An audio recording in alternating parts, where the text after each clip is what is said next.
Hola, en aquest tutorial crearem un petit joc, una app que serà un joc, en la qual ens apareixerà una figura, com un talp, enmig de la pantalla, o en una zona aleatòria de la pantalla, i nosaltres haurem de ser prou ràpids com per clicar amb el nostre dit a sobre del talp i així sumar punts. Com més punts, millor. El talp només apareixerà a la pantalla durant un temps molt limitat i hem de ser força ràpids per poder-lo caçar. En el moment en què vulguem aturar el joc, premerem el botó reset i tornarem al principi. Bé, el primer que hem de fer és situar els diferents components que necessitem en la nostra pantalla. En aquest cas no ho he fet a la vista de la càmera per estalviar temps, però val la pena que ho comenta breument. Per una banda, he situat l'objecte mol, que en aquest cas no és una imatge ni un botó, sinó que és el que s'anomena una imatge sprite. Podem trobar aquí en la paleta de dibujo y animación, Sprite Imagen, és una Sprite Imagen, que és un tipus d'imatge que permet tenir animacions. Per poder crear Sprite Imagens, hem de crear primer un lienzo que ens serveixi de base. Com veiem aquí, el lienzo que s'anomena My Canvas, és el lienzo aquest. En tot cas, li podem canviar el nom, perquè no ens generi.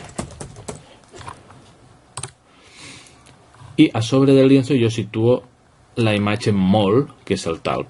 I el talp se mourà aleatòriament dins de les coordenades o les dimensions del propi fondo que jo li he assignat del lienzo. Hem introduït també un text que s'anomena score, el text score, que ho hem fet per aquí, per l'etiqueta. Hem introduït també un botó de reset, ho hem introduït a través de l'opció botó. També hem introduït una opció de soroll, que podem trobar a Medios. És un so, que seria un soroll cada cop que cliquéssim sobre el talp. En aquest programa no el programarem, però introduïm aquesta opció per si tu t'animes i vols afegir-li un so. I després també hem afegit un temporitzador, que és el temps que comptarà el temps que ha de transcorrer fins que el talp desaparegui de la pantalla i torni a aparèixer. El temporitzador el podem trobar a la paleta de sensors i aquí el component que s'anomena rellotge o reloj. Molt bé, un cop hem situat tots els components, els hem configurat perquè aparegui aquest text, perquè apareguin situats en les seves posicions respectives, perquè aparegui el text al botó, etc. Tot això ja ho has après en anteriors tutorials. Anem ara a configurar els blocs i a programar-ho. El primer que programarem és el que s'anomena un procediment, és a dir, una acció que la repetirem en diferents moments del programa, quan en creiem necessari. Aquesta acció és el fet que aparegui el talp en una zona aleatòria de la pantalla.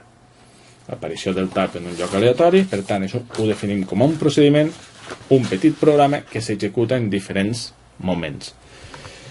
El procediment, en principi no ho crearem a través dels objectes, sinó que ho farem aquí creant el que s'anomena procediment. I el que crearem és aquest procediment, que l'anomenarem Move Mol.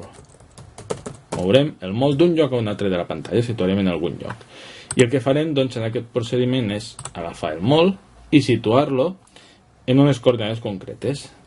Buscarem les coordenades x del mol, coordenada x, aquí està. Posarem la coordenada x de mol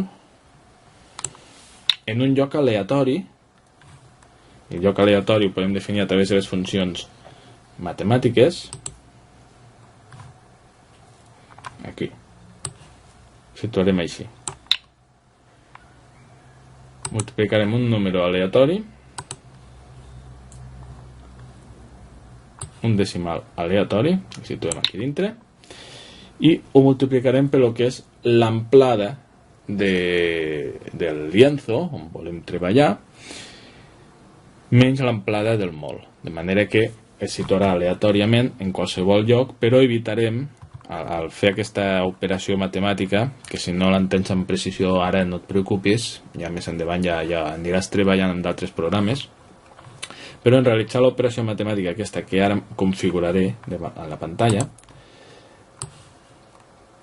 el que faré és que se situï en alguna zona de la pantalla sense que el mol m'aparegui tallat, quedant la meitat del mol dins de la pantalla i l'altra meitat fora de la pantalla. Aquí agafem la propietat, l'amplada de My Canvas, sin aquest, el lienzo, el ancho del lienzo, menys l'ancho del mol. Molt ancho. Multiplicarem per un decimal aleatori el que és l'amplada del lienzo menys l'amplada del mol. I aquest valor aleatori que se'n generarà estarà contingut dintre de la nostra pantalla. Per les coordenades i farem exactament el mateix. Si volem podem copiar això per anar més ràpid i configurem exactament el mateix. Però en lloc de la coordenada x agafarem la coordenada y, farem un decimal aleatori igualment i en lloc de ancho el que ens interessarà és la propietat alto de la pantalla i l'alto del mol.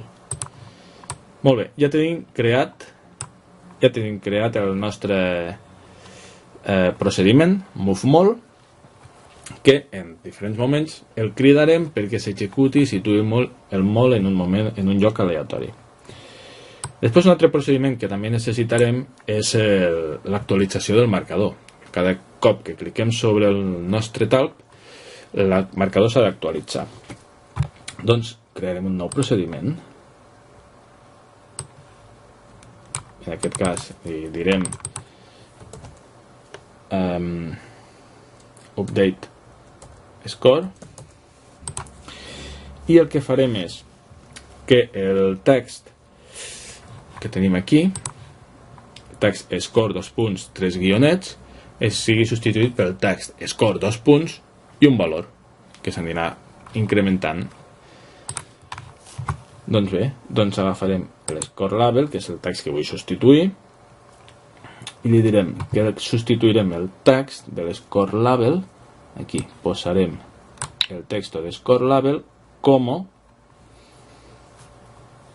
i ara el que volem fer és unirem dos textos, un de fixe, aquest score 2 punts espai serà fixe i després a continuació apareixeran uns números que aniran canviant.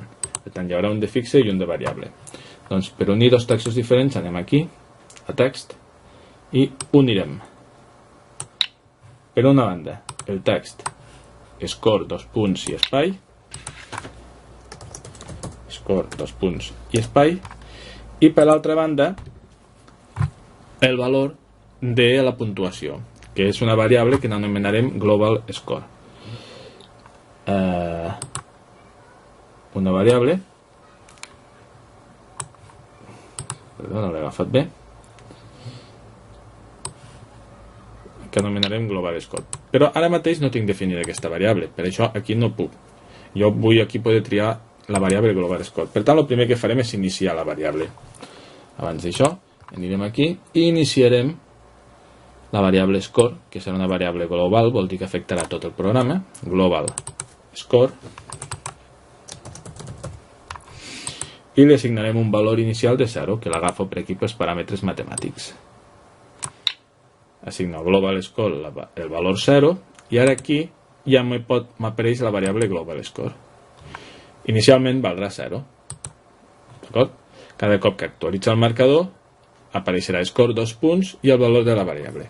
Insisteixo, inicialment valdrà 0, però després farem que aquests valors puguin canviar i es puguin anar actualitzant. Ara que tenim preparats ja les nostres variables i els nostres procediments, ja anem a programar pròpiament la interacció. Començarem per fer que el mol vagi apareixent i desapareixent automàticament, sense que nosaltres interferim clicant-lo.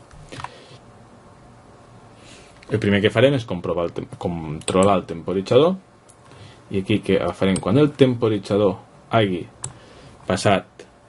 comptat els segons establerts. Els segons establerts els tenim aquí, si anem a mol timer, aquí definim els milisegons establerts, és a dir, cada mig segon, 500 milisegons.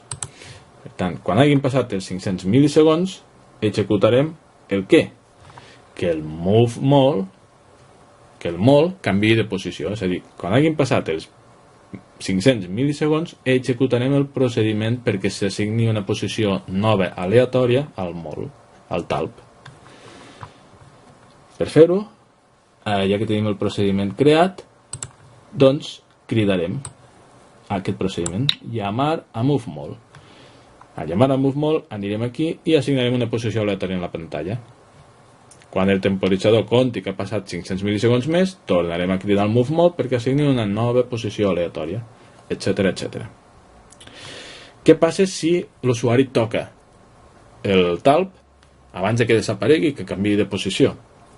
Doncs el que s'haurà de passar és que se sumi una puntuació en el Global Score, per una banda, i després que el talp torni a canviar de posició, però sumant punts. Doncs molt bé, doncs agafem el mig sprite i prendrem quan toquem el mol, aquí, quan toquem el talp, i sumarem un punt al Global Score. Per tant, prenem les variables i aquí indicarem que posarem la variable Global Score a, i això ho assignarem de la següent manera. Hem de fer una suma. La variable Global Score serà el valor actual de la variable que introduirem aquí més 1. Per tant, el valor final de la variable serà l'actual més 1. Posem per exemple, si ara tenim un 0, el valor actual de la variable és 0 més 1, el valor futur de la variable passarà a ser 1. En el segon cop que toqui el talp, tindrem un 1 aquí i el valor següent de la variable passarà a ser 2, perquè se li sumarà 1. Aquí prenem, per tant, la variable Global Score i aquí el que farem és afegir-li, sumar-li un 1. Posarem la variable Global Score al valor de la variable Global Score actual més un punt. A continuació, un cop fet això, el que farem és tornar a executar el MoveMall perquè torni a iniciar-se, torni a canviar de posició. Per tant, tenim com a procediment, cridarem al MoveMall. I després, aquí hem canviat el valor de la variable, però no hem dit que s'actualitzi el marcador. Per tant, també, a part de cridar a MoveMall, haurem de cridar i actualitzar el marcador. Per tant, agafarem aquí i cridarem a Update Score, de manera que s'actualitzi el marcador.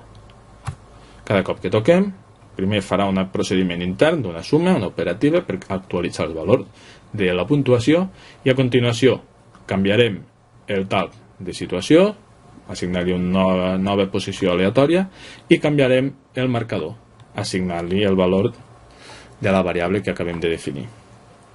I l'últim pas és, aquí tenim un botó de reset, doncs el que hem de definir és que quan es clica el botó de reset, el Global Score es posi a 0 i s'actualitza el marcador a 0.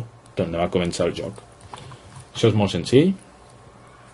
El reset button, doncs quan cliquem al reset button, el que farem, doncs, una operació matemàtica, aquí hi ha variables, perquè treballem amb variables, posarem la variable Global Score a 0. Com que 0 és un valor matemàtic, no té més problema. I a continuació, a través dels procediments, cridarem el procediment d'actualitzar la puntuació del Update Score. Bé, aquest programa ja ha estat una miqueta més complicat, ja està finalitzat, ja el podeu provar i funcionarà correctament. Com podeu veure, és un pèl més complicat. Repasseu aquest vídeo tantes vegades com necessiteu, programeu-lo a casa vostra, enteneu-lo, i qualsevol dubte, doncs en parlem.